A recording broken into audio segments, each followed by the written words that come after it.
For some reason, I always gravitated towards the bad guys as a kid. I don't know. I just liked the heels. I thought they were just fun. They were more fun and they were cooler to me. My mom actually brought me into wrestling. We used to always rent wrestling tapes, and one specific memory I have of watching wrestling with my mom is when Demolition dropped the tag titles to the Hart Foundation. I cried. I was like, why am I crying? And, I was a kid, but I was like, I didn't understand why I was sad, and then that's when I realized, like, wow, I've been emotional. My mom really knew, like, oh, my son has an emotional attachment to this, So I think that moment is when she knew how deep it went for me.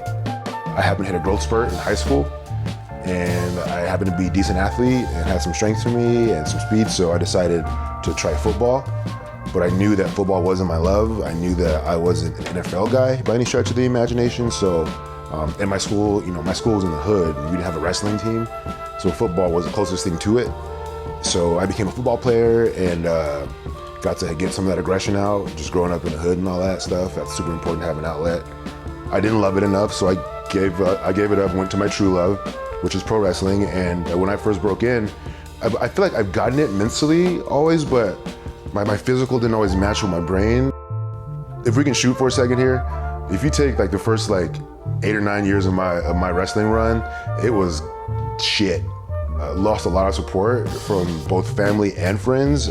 It's real tough as a black kid from the hood to be accepted in wrestling. You have virtually no support.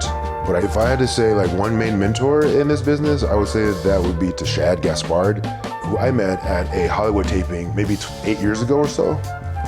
He was coming off of a WWE run, and he had no idea who I was and didn't owe me anything, but he took the time to pull me aside and enter himself into my life and be kind of a big brother that I never had. And for me, that was huge because he was someone that I kind of came up watching, and he was someone who was just like me, big black guy, and he had the life I want, and he was like, if I could have anybody mentor me, let it be him, because he is exactly who I want to be. And I got to have it, so I'm very thankful that he got to touch my life, and I got to be a little bit part of his.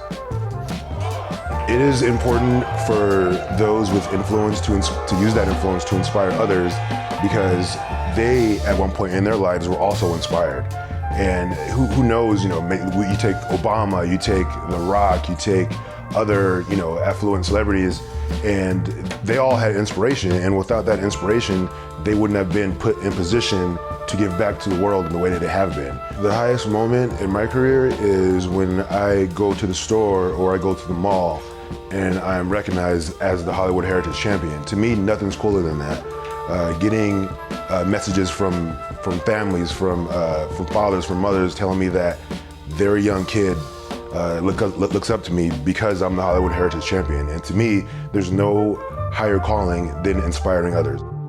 To me, inspiration is everything.